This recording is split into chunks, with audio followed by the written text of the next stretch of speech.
Dia bilang gini, loh berarti kalau Tuhan Yesus pernah jadi manusia, mohon maaf ya, berarti dia pernah di itu dong oleh si Bunda Marianya waktu umur 2 sampai dengan umur 2 tahun gitu. Maksudku ngerti ya El ya, Maksudnya di pernah apa nih? dikasih disusui oleh Bunda Maria Oh, gitu loh. ya ya. Terus habis itu berarti dia pernah dong waktu kecil jalan-jalan di tata-tata, aduh terus jatuh-jatuh. Sedangkan dia Tuhan, lo kok masih begitu? Free love by. Halo, halo, halo. Coba saya minta. Halo, Silakan. Ada yang mau ditanyakan? halo, assalamualaikum Kak Elia. Ya, Waalaikumsalam. Silakan Pak. Ada yang mau ditanyakan Pak? Ya, sebelumnya salam toleransi ya. Yo yo. Nah, saya mau menanyakan ini, apa sih, apa ada hubungan nggak ya umat Kristen sama orang-orang Yahudi, Kak? Oh ya, kita punya hubungan Pak. Terus, bentar Kak, terus kenapa kok yang saya dengar atau yang saya pernah dengar, itu kalau orang Yahudi lewat di gereja atau di mana itu kok meludah gitu. Itu kenapa itu Kak ya? Iya, iya, iya. Ya itu kan Yahudi sekarang. Murid Yesus kan orang Yahudi. Mereka percaya Yesus toh. Yesus sendiri orang Yahudi. Jadi apa hubungan kami dengan Yahudi? Kami adalah Yahudi. Kenapa? Karena kami percaya kepada Mesias yang dari Yahudi. Kami diperhitungkan sebagai keturunan Abraham. Coba kita lihat ayatnya ya. Abraham dia.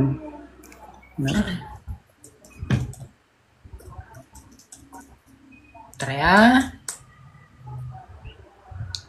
Galatia 3 ayat 29. Dan jikalau kamu adalah milik Kristus, maka kamu juga adalah keturunan Abraham dan berhak menerima janji Allah. Kenapa kita ini orang Yahudi? Karena kita adalah milik Kristus, yang adalah orang Yahudi yang mendatangkan keselamatan. Murid Yesus itu orang-orang Yahudi. Rasul Paulus seorang rabi dari Benyamin, seorang Yahudi. Jadi kalau Bapak bilang kenapa Yahudi itu tolak Yesus, itu Yahudi yang mana dulu? Yahudi yang sekarang toh? Yahudi dulu terima Yesus. Yang mengikut dia ketika dia buat mukjizat 5 roti, 2 ikan.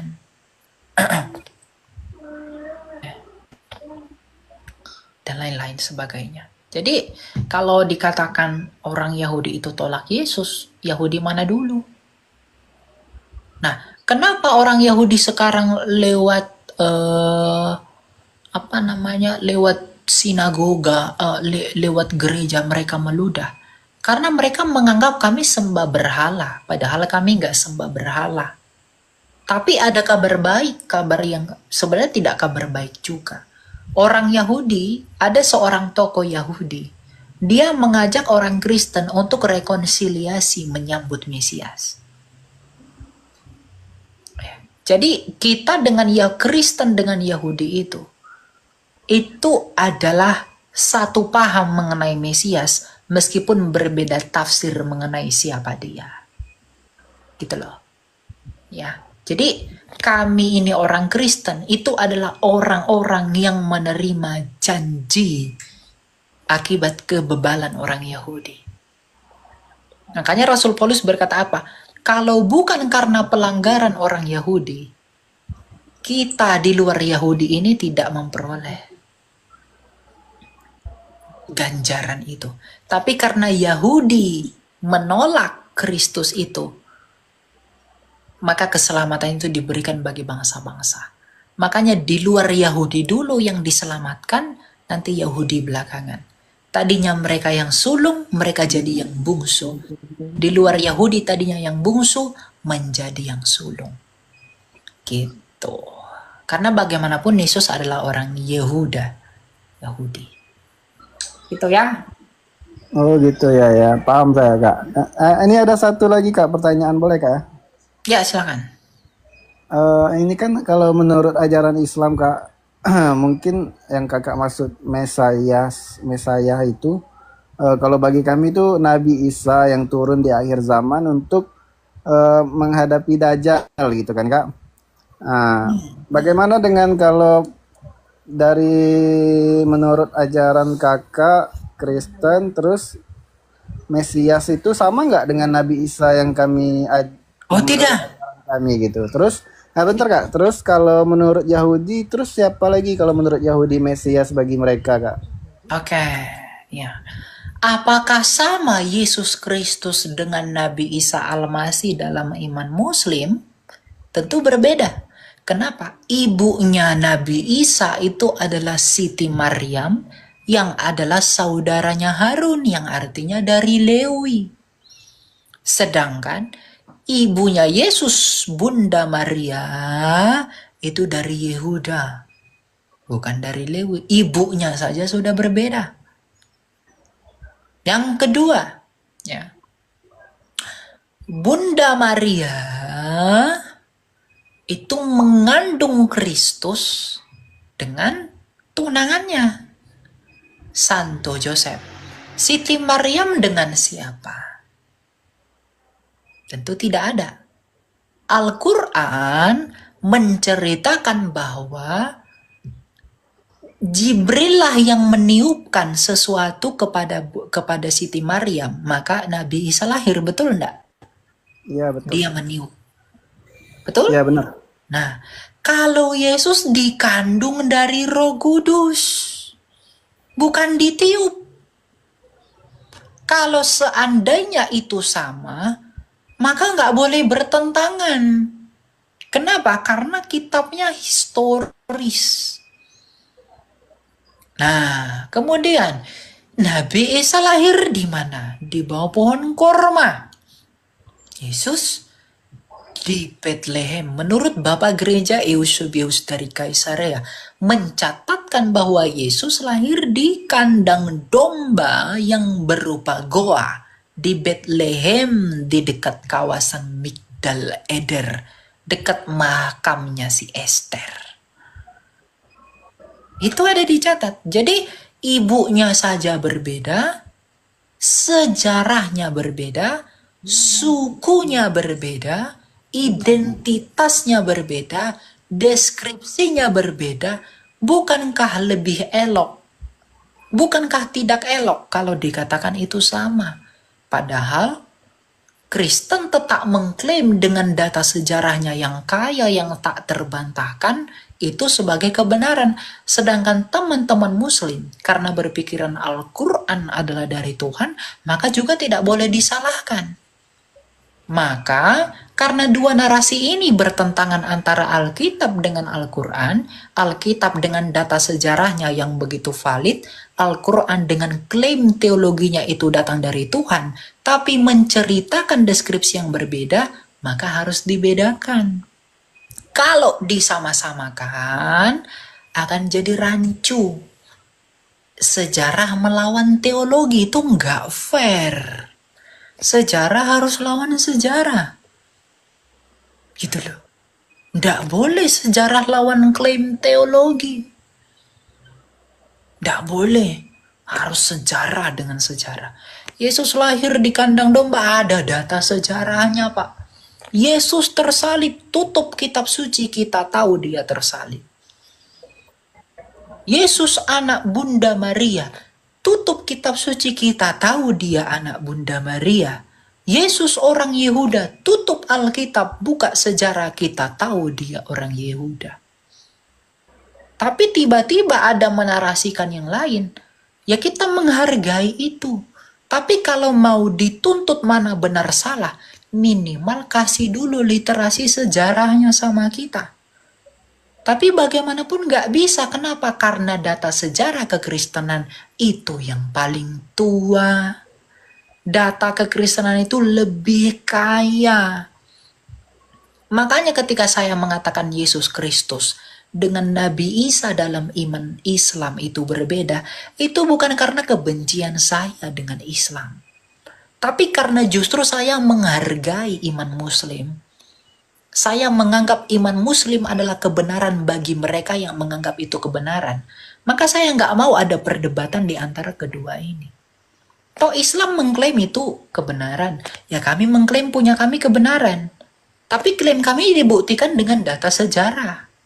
Tapi karena kami menghormati agama Anda, ya biarlah Anda dengan klaim Anda. Tapi kalau tiba-tiba kalian menyalahkan kami, oh enggak kami yang benar, masa klaim teologimu bisa melawan data sejarah yang kami punya? Oh enggak, data sejarah kan ditulis pemenang.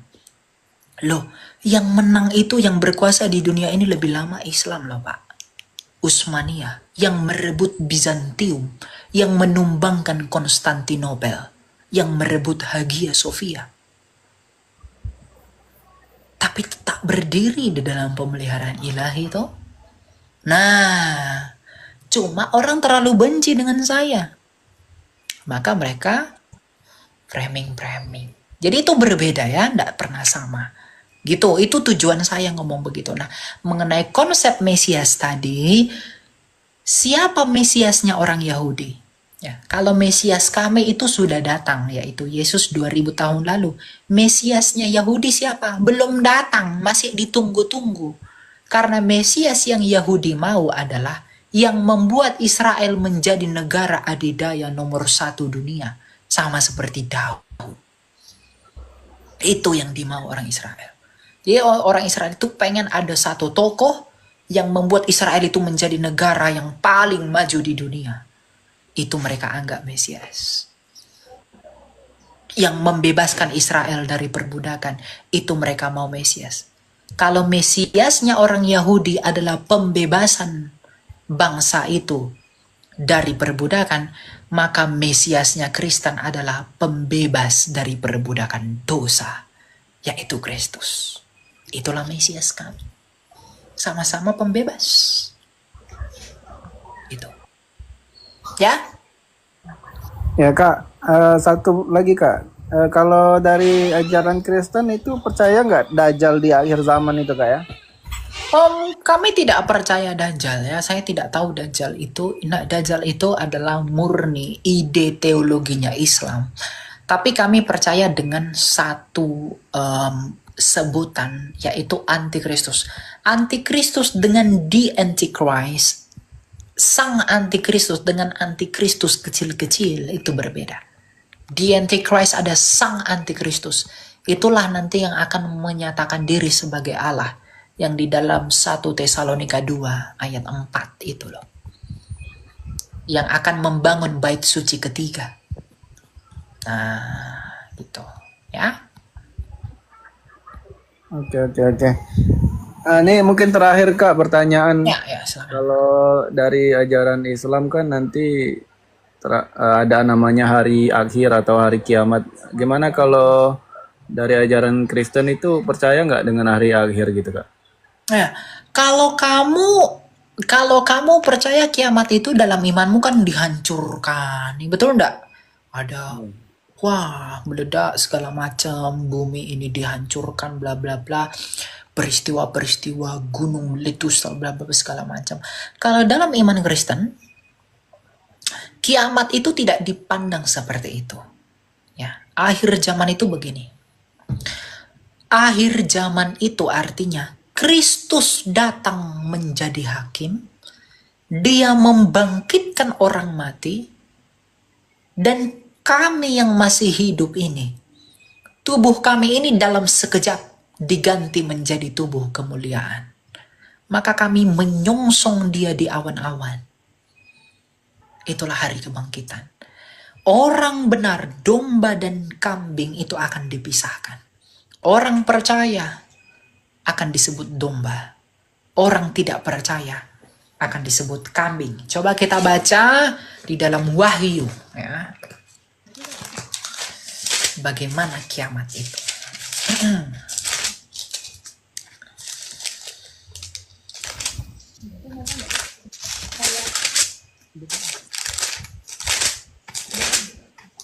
Ya. Nah, Wahyu 7 ayat 9. Setelah itu aku melihat sesungguhnya suatu kumpulan besar orang banyak yang tidak dapat dihitung jumlahnya dari segala bangsa, suku, umat, dan bahasa berdiri di hadapan dan di tahta Anak Domba, memakai jubah putih dan memegang daun-daun palem di tangan mereka. Dengan suara nyaring mereka berseru, keselamatan ada pada Allah yang duduk di atas tahta dan pada Anak Domba. Orang Katolik, orang Ortodoks, orang Protestan, orang karismatik, dan lain-lain, mau di Papua, mau di Jakarta, mau di Amerika, mau orang Batak, mau orang Cina, mau orang Sunda, orang bule, itu semua akan dikumpulkan yang adalah orang percaya di hari akhir. Nah, bumi ini bagaimana? Bumi ini itu tidak akan dihancurkan, tapi akan diperbaharui menjadi baru. Kita lihat ayatnya dalam Wahyu. Menjadi baru, langit bumi yang baru. Nah, ini Yesus sendiri yang ngomong. Nah, cobalah. Wahyu 21. Lalu aku melihat langit yang baru dan bumi yang baru. Sebab langit yang pertama telah dan bumi yang pertama telah berlalu dan laut pun tidak ada lagi. Aku juga melihat kota yang kudus Yerusalem yang baru turun dari sorga, dari Allah yang berhias bagaikan pengantin perempuan yang berdandan untuk suaminya. Lalu aku mendengar suara yang nyaring dari tahta itu berkata, lihatlah kemah Allah ada di tengah-tengah manusia dan ia akan tinggal bersama-sama mereka. Mereka akan menjadi umatnya dan Allah sendiri akan menyertai mereka sebagai Allah mereka. Ia akan menghapus segala air mata dari mata mereka dan maut tidak ada lagi. Tidak akan ada lagi perkabungan atau ratap tangis atau duka cita, sebab segala sesuatu yang lama itu telah berlalu. Ia yang duduk di tahta itu berkata, lihatlah, aku menjadikan segala sesuatu baru. Jadi Tuhan kami itu tidak akan lempar bumi, hancurkan ini, enggak. Tapi oleh kuasanya, dia akan memperbaharui alam semesta. Itu menjadi baru, sama seperti keadaan semula sebelum jatuhnya Adam dan Hawa ke dalam dosa. Sama seperti air bah yang membersihkan orang-orang Nefilim dari generasi Nuh ke bawah. Seperti itulah kelak pembersihan Kristus. Bahwa langit dan bumi yang lama yang penuh dosa ini akan diperbarui, direstat ulang oleh Kristus menjadi langit dan bumi yang tanpa dosa dan tanpa penderitaan. Maka disitulah kami orang-orang kudus akan ditempatkan dalam kekekalan, di mana ratap tangis, duka cita, dan kematian tidak ada, di mana kami akan disinari oleh cahaya keilahian Sang Bapa dan dipimpin oleh Kristus, Putra Allah itu. Jadi kami tidak akan melihat Sang Bapa, tapi kami akan hidup di bawah terangnya Sang Bapa, karena Allah itu adalah terang. Kami hanya akan melihat Yesus, kami tidak bisa melihat Bapa. Tapi terangnya Sang Bapa akan menyinari kami dan malam hari tidak ada lagi. Gitu. Itulah akhir zaman di kami. Maka kami akan hidup seperti malaikat di sorga tanpa perkawinan, tanpa aktivitas seks, tanpa dosa. Itulah yang disebut dengan kedamaian yang sejati.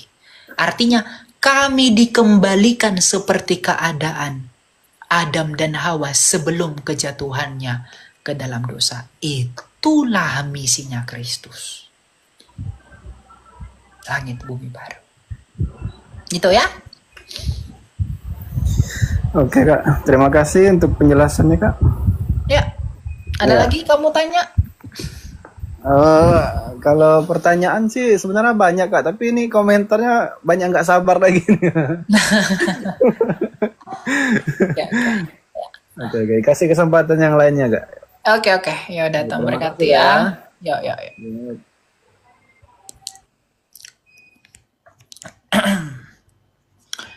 Ada Pastor Cipto ini. Wah, ternyata di atas.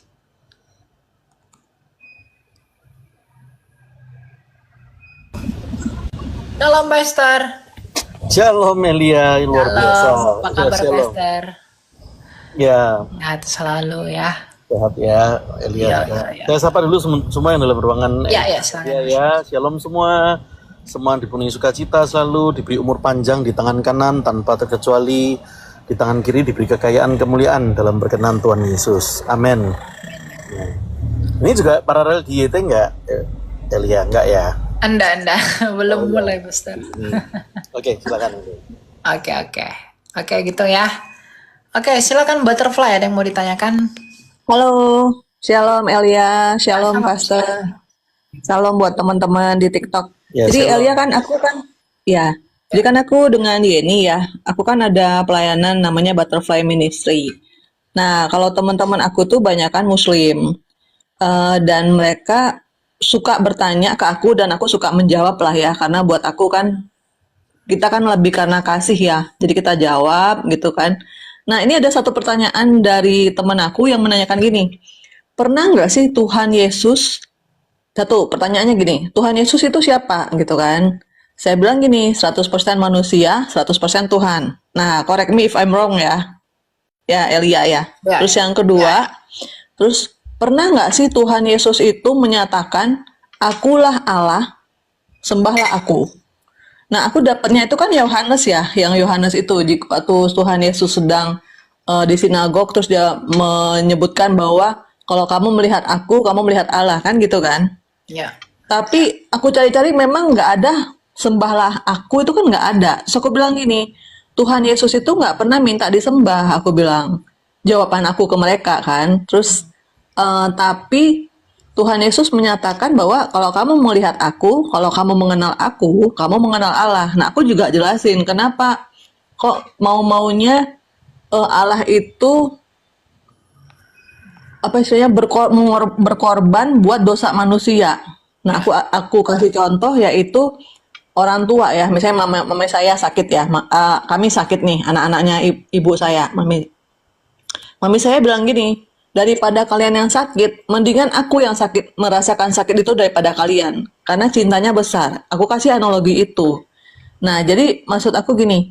Terus yang selanjutnya, mungkin agak-agak saru atau agak-agak menyebalkan kali ya. Jujur aja aku sebel sih ditanya begini, tapi kan aku minta hikmat Tuhan juga untuk menjawab ya. Ada pertanyaan gini, bahkan dikasih video seorang, mungkin dia dari pendeta kali ya.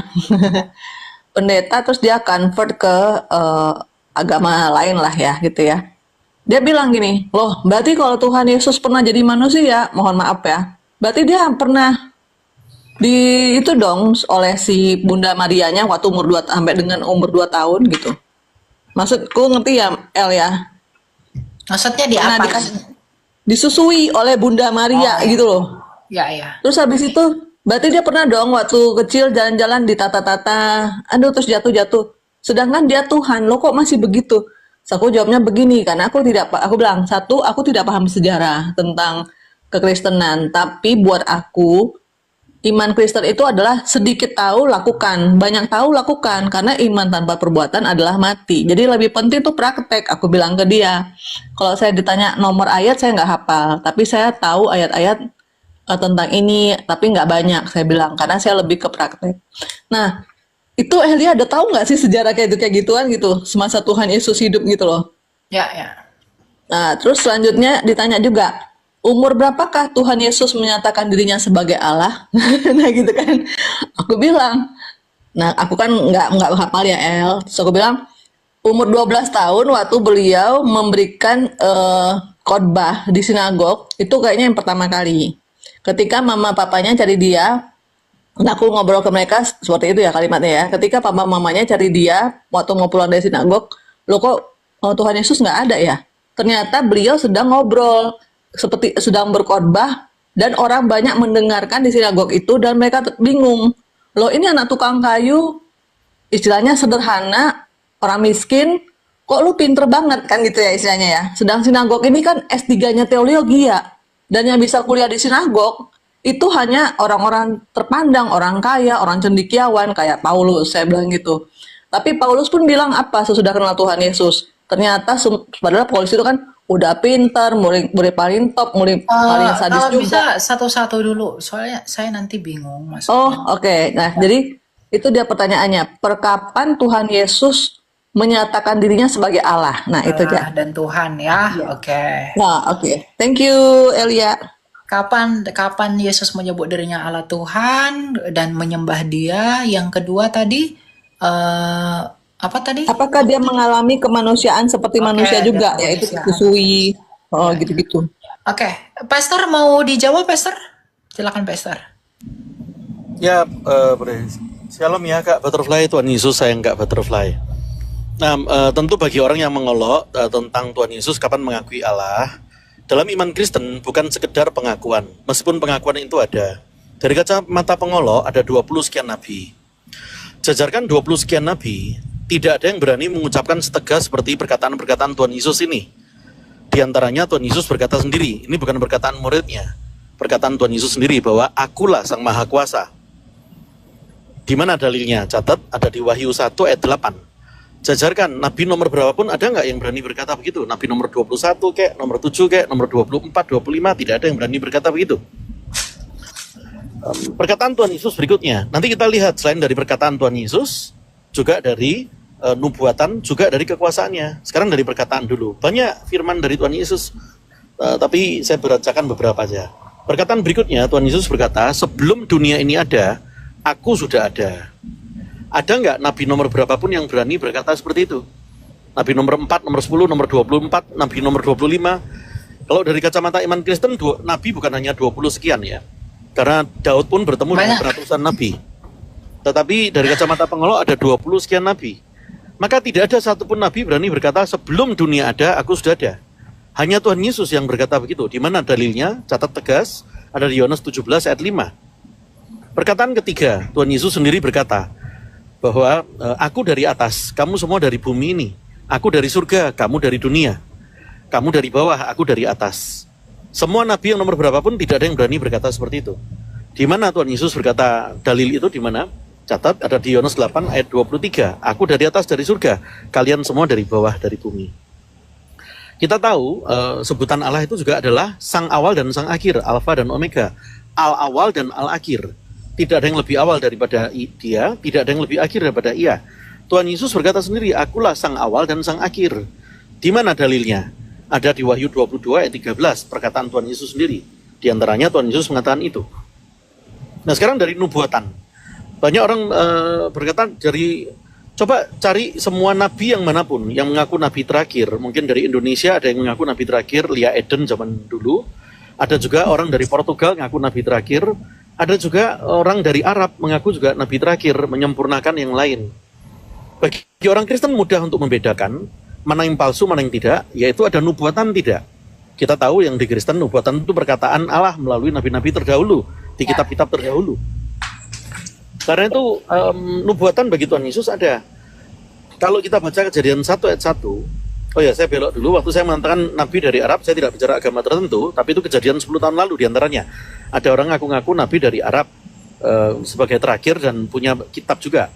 Ya bagi orang Kristen gampang, tidak bakal percaya kepada orang-orang seperti itu. Karena tidak ada nubuatan Allah. Kalau Kak Butterfly mulai sekarang membaca lembar pertama buku Alkitab kita, yaitu buku pertama, pasal pertama, ayat pertama, kata pertama, Beresit, yaitu kitab Kejadian, pasal 1 ayat 1. Dalam bahasa Indonesianya adalah pada mulanya Allah menciptakan langit dan bumi. Perhatikan kata dan di situ.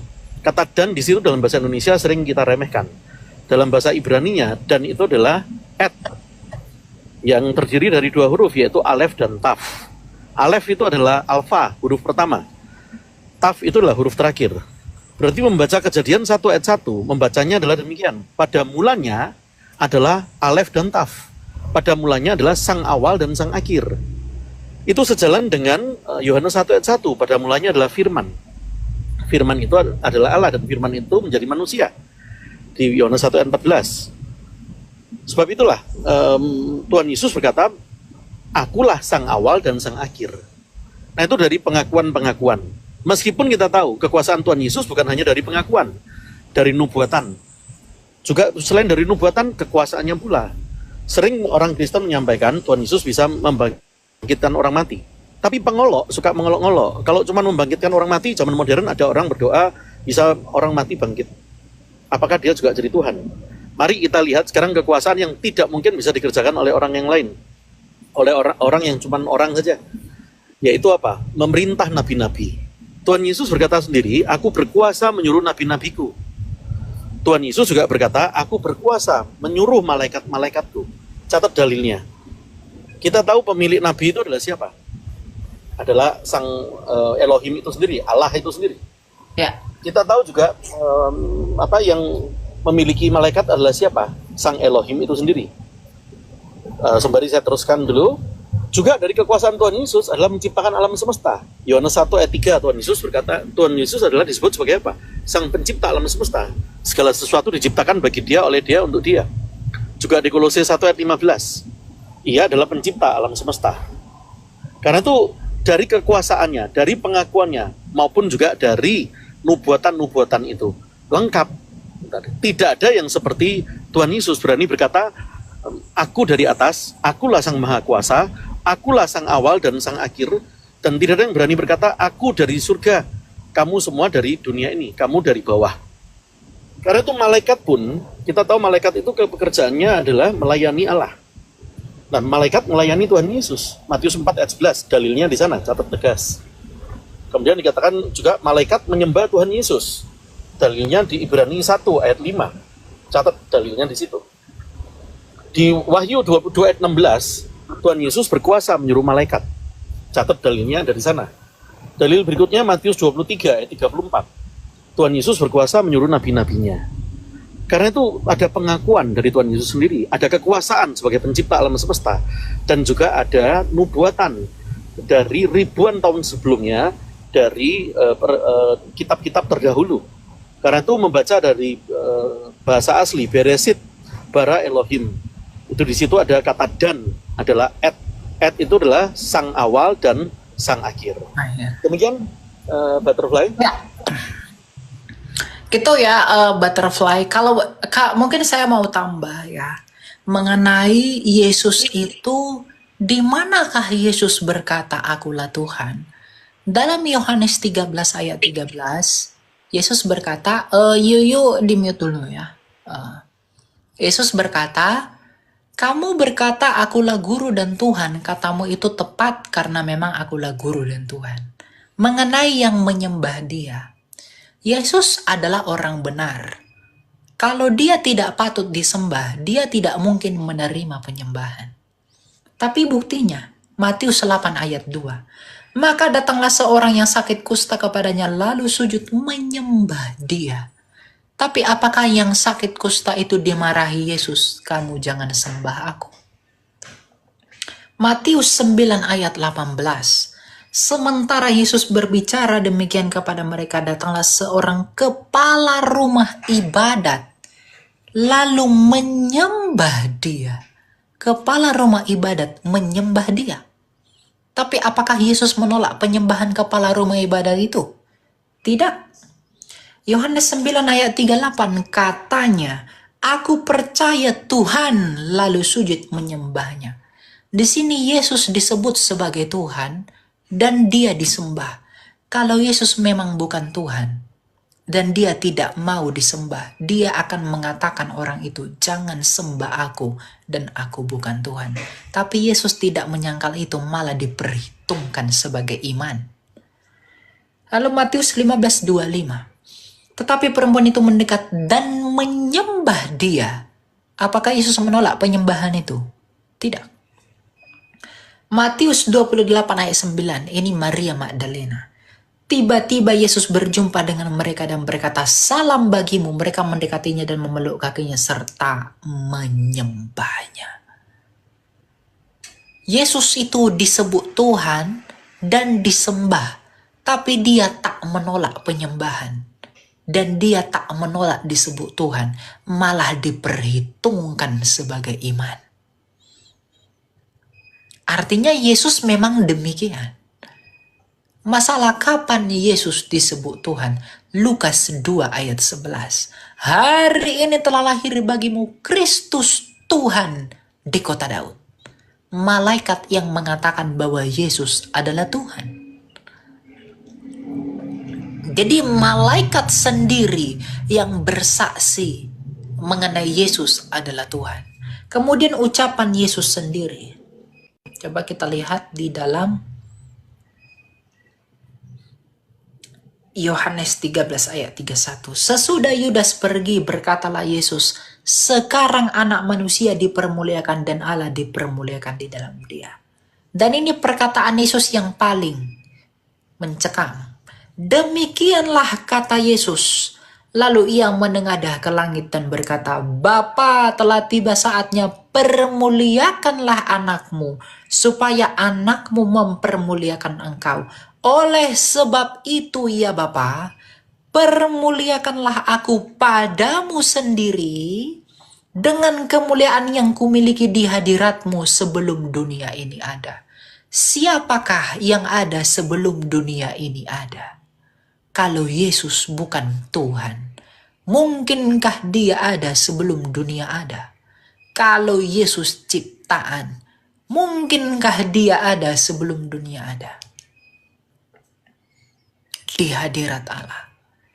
Wahyu 22 ayat 16, Yesus berkata, Aku, Yesus, telah mengutus malaikatku. Siapa yang berkuasa mengutus malaikat? Adakah nabi yang utus malaikat? Malah di perjanjian lama, nabi-nabi itu yang didatangi malaikat. Tapi Yesus berkata, Aku mengutus malaikatku. Yohanes 8 ayat 22, Yesus berkata, Aku dari atas, seperti kata Pastor tadi. Kamu dari bawah. Aku bukan dari dunia ini, kamu dari dunia ini. Para nabi selalu berkata, demikianlah firman Allah. Beginilah firman Allah. Yesus gak pernah ngomong begitu. Yesus selalu berkata, Aku berkata kepadamu. Yesus gak pernah bilang, demikianlah firman Allah. Tidak. Kalau Musa berkata, beginilah firman Tuhan. Yeremia berkata, Tuhan telah berkata. Elia menyampaikan, beginilah firman Allah. Nabi-nabi besar berkata, beginilah firman Tuhan. Tapi Yesus berkata, sesungguhnya aku berkata kepadamu. Aku berkata kepadamu. Dia nggak pernah bilang, beginilah firman Tuhan. Enggak. Aku berkata kepadamu. Karena dialah firman itu. Ada nggak nabi yang bisa ngomong begitu? Tidak ada. Ya. Masalah Yesus, apakah dia menyusui juga? Di dalam Ibrani dikatakan, imam besar kita adalah imam besar seperti kita yang turut merasakan kelemahan-kelemahan kita. Karena dia sepenuhnya manusia dan sepenuhnya Allah. Pastilah dia menyusui, makan, minum, buang air. Ya karena dia manusia seperti kita. Kalau dia nggak begitu, ya dia berarti manusia jadi-jadian. Jadi dia manusia seperti kita biasa. Gitu ya. Butterfly gitu ya. Aduh, keren banget. Saya sampai merinding dan saya record dan saya catat juga untuk membantu teman-teman saya juga yang rindu sama Tuhan Yesus. Terus Kak, ini satu lagi Kak, kapan Tuhan Yesus pertama kali menunjukkan ketuhanannya, umur berapa? Tadi saya sebutkan umur 12, apa benar Kak? Kamu menyebutkan dia umur 12 gini. Ketuhanan Yesus itu kan merujuk kepada kepenguasaannya. Yesus mengungkapkan kepenguasaannya itu ketika dia mau naik ke surga. Matius 28 ayat 18. Segala kuasa telah diberikan kepadaku. Segala kuasa di sorga dan di bumi telah diberikan kepadaku. Dia membuktikan ketuhanannya itu melalui kebangkitannya. Dia mau mengatakan, maut telah kukalahkan, akulah kebangkitan dan hidup itu. Yesus berkata, akulah kebangkitan dan hidup. Dan dia membuktikan ucapannya itu dengan bangkit dan hidup kembali. Nggak omong kosong dia. Dibuktikan. Disitulah puncaknya dia akan dimuliakan. Gitu. Ya. Kak, satu lagi Kak, untuk itu juga lebih penegasan lagi, kok mau-maunya Tuhan menebus dosa manusia gitu. Ya, kasihnya Yohanes 3 ayat 16. Karena begitu besar kasih Allah akan dunia ini sehingga dia mengaruniakan. Siapa yang dikaruniakan? Anaknya yang tunggal supaya apa? Supaya setiap orang yang percaya kepadanya tidak binasa, melainkan apa? Beroleh hidup yang kekal. Kasihnya membuat dia bermurah hati memberikan karunia. Karunianya memberikan putranya. Di dalam putranya kita tidak binasa, tetapi beroleh hidup yang kekal. Kasih, karena Allah adalah kasih. Kak, ini aku punya teman-teman yang dia tuh nggak ngerti kedalaman kasih Allah. Kalau misalnya kita kan kita tahu ya Kak, dari sejak di gereja kita dari kecil udah diajarkan kasih itu bentuknya gini. Tapi saya ketemu dengan orang-orang yang aku nggak lagi menjelekkan agama lain ya, nggak ya. Aku hanya bergaul dengan mereka dan aku paham apa yang mereka maksud. Karena mereka kan lebih kepada networking kan gitu ya, silaturahmi. Tapi kasih itu kedalaman itu sekuat apa sih sampai Allah itu mau-maunya anaknya tunggal dikasih ke kita yang cuma ciptaan udah bandel lagi dikasih pula. Itu menjelaskannya ke mereka tuh kasih itu seperti apa ya Kak? Metafornya ya Kak? Kasihnya Allah itu kasih agape. Kasih yang sempurna. Kasih yang sempurna telah ku terima darimu. Itu agape. Kasihnya Allah. Hanya Allah yang bisa melakukan kasih itu. Kasih itu bukan sesuatu yang substansial, yang bisa diraba, dipegang, dilihat bentuknya. Tidak. Tapi kasih itu sesuatu yang relasional. Karena dikatakan kasih kalau dia mengasihi. Jadi Allah itu adalah kasih. Ketika ada mengasihi, activity relasi. Makanya kekristenan itu tidak berbicara tentang aturan-aturan. Kekristenan itu berbicara tentang relasi di dalam kasih anak dengan Bapa. Kita anak-anak Allah di dalam Kristus anak tunggalnya dengan Bapa kita itu. Kita punya relasi. Kasih yang menghubungkan kita dengan Bapa adalah kasihnya sendiri sehingga kita bisa terhubung di dalam jembatan itu yang adalah imam besar kita yaitu Kristus. Tuhan itu nggak mau kita terhilang. Tuhan itu nggak mau relasi kita hilang di mana Dia di dalam kerajaannya dan kita di neraka. Makanya kasihnya itu dipelihara, relasinya itu dipelihara melalui kasih. Karena sejak semula kita dimulai dengan kasih. Kejadian 1 ayat 26. Kita diciptakan menurut gambar dan rupanya. 1 Tesalonika 2 ayat 13. Kalau kita tidak setia, Dia tetap setia. Karena apa? Dia tidak mungkin menyangka. Terdalam dari seorang Kristen itu relasinya dengan Allah. Kontemplasinya dengan Allah.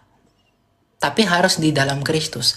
Karena kasih Allah itu hanya tercurah melalui Kristus. Jadi kalau ada orang tok bilang, oh Yesus itu sok-sok eksklusif. Oh enggak. Kasih Allah justru hanya ada di dalam kasih. Di dalam Kristus. Kan, oh karena begitu besar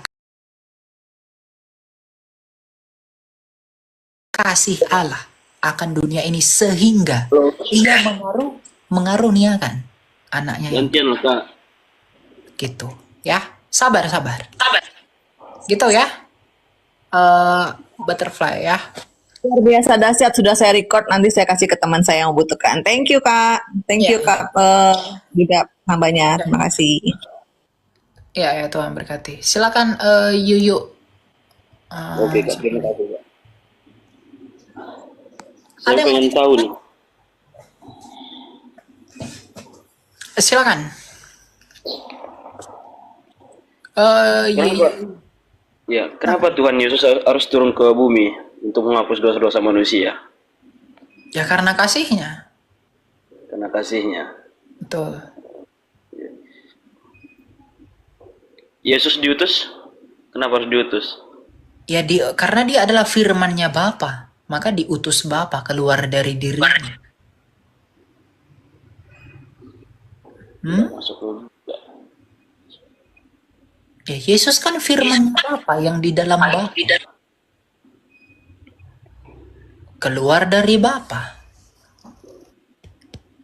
Makanya Yesus bilang, aku datang dan keluar dari Bapa.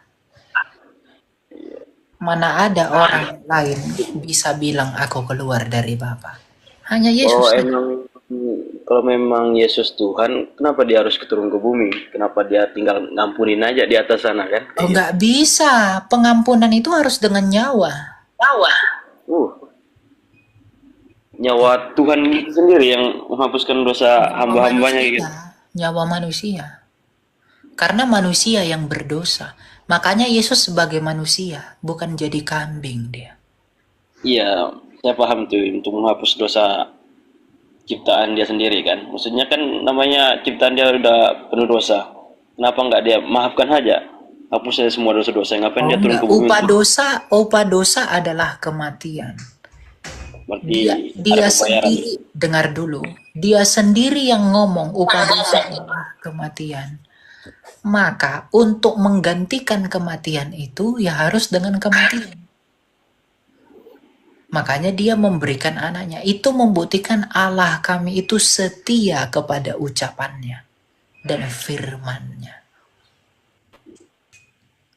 Kan Tuhan sendiri yang berkata, kalau kamu makan buah itu kamu mati. Pemberontakan itu menimbulkan kematian.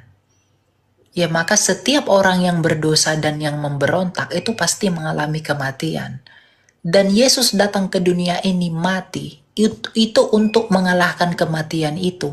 Agar kematian itu tidak berkuasa kepada manusia di dalam kekekalan. Tapi dikalahkan oleh Kristus. Dibuktikan melalui kebangkitannya. Jadi ketika Yesus itu bangkit, maut, kematian itu tidak bisa menahan Kristus lebih lama. Dia diinjak oleh Kristus. Maut itu dikalahkan sama dia. Makanya ayat Alkitab berkata, di manakah sengatmu maut? Tidak ada. Maut itu tidak berdaya bagi Kristus. Jadi Tuhan kami itu Tuhan yang penuh pembuktian.